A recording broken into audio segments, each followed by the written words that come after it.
Appropriation occurs when a style leads to racist generalizations or stereotypes where it originated, but is deemed as high fashion, cool, or funny when the privileged take it for themselves. Welcome back. That's then 16-year-old actress Amanda Stenberg breaking down cultural appropriation.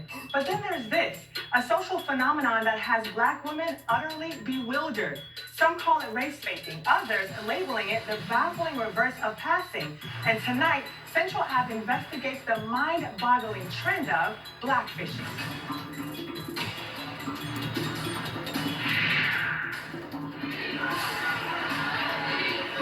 The summer of 2020 was already one for the books, and then... So I got a couple of things to say, and when y'all come on and tell me my time stops, out of here. Let's talk about race. What it is and what it isn't.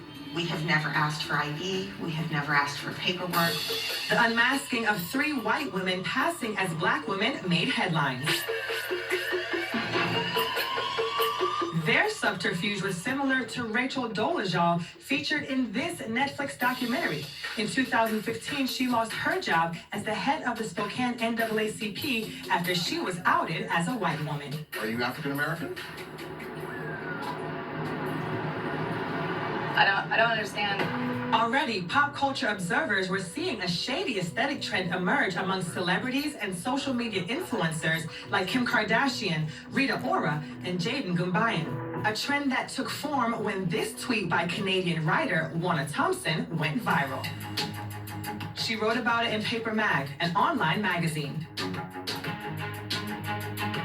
To put blackphishing in front of it and saying, you know what, these women are trying to be Black, they're passing off themselves as Black, and they're imitating Black women, that we're exactly calling it what it is. And now, the behaviors some celebrities, social media influencers, and wannabes were being called out on finally had a name: blackphishing.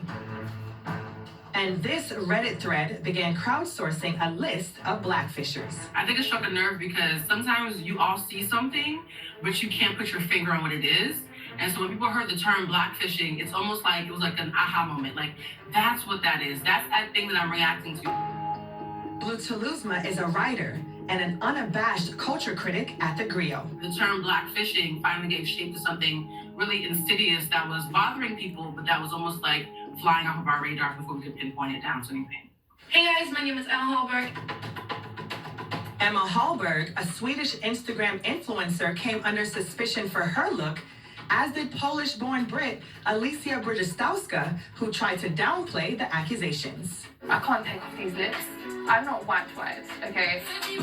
Recently, French singer Nala netted blackfishing accusations for her cover of Beyoncé's Baby Boy.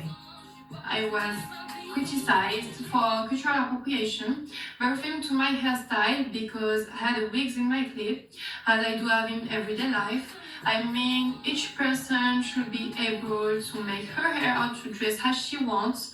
Let's stop looking for any opportunity to divide. What a brand wants in an influencer is a degree of authenticity and trust. And so it is incumbent upon that brand, that advertiser, that marketer, to do their research and understand who they're working with. Rand Fishkin is an online marketing and branding expert. Especially right now, while we're having these important conversations about race and Black Lives Matter and cultural appropriation, it is incredibly dangerous from a PR perspective and from a brand safety perspective to have a relationship that is paid and that involves amplification from someone who might not be who and what they say they are. Blackfishing, it hurts Black women economically. I have a lot of friends who are influencers who they're not being offered opportunities because a corporation or a company or a major brand rather give it to a blackfishing white woman who's presenting sort of Black while still feeling like she's white enough than to an actual Black woman, which means our culture is being mined, but we're not the ones who are getting the payout. It's a dynamic that model and entrepreneur Lyris Cross knows well. You have models now who have gotten fuller lips, who have tanned some, and then you have clients who will say, you know what, we will use this person because, you know, she kind of comes off racially ambiguous. She kind of has the lips, she has the hips, she has the body, but she's passable, she's mainstream. She's relatable. She can, everybody can see a little piece of themselves within her. And to add salt to that wound, You were considered unprofessional when you were a black woman and you wear cornrows. When you were a white woman and you wear cornrows, suddenly you are high fashion. And so it's almost as if they're treating us like we are a costume. When you treat someone's culture or their race as a costume, you are dehumanizing them. And here are these women who get to benefit from appearing black or blackish and racially ambiguous, but then they get to go home and wash it off and get in their beds. And when they do that, then they don't have to worry about things like Breonna Taylor, who doesn't get to blackfish and who doesn't get to wash it off, right? Being a black woman is a very heavy thing, but having the culture and the pizzazz of black womanhood is a very trendy thing. and back to Rachel Dolezal, who was the first to trend on social media for BlackPhishing. After securing a book deal and a Netflix documentary, she continues to live as a black woman in Spokane, Washington. We'll be right back.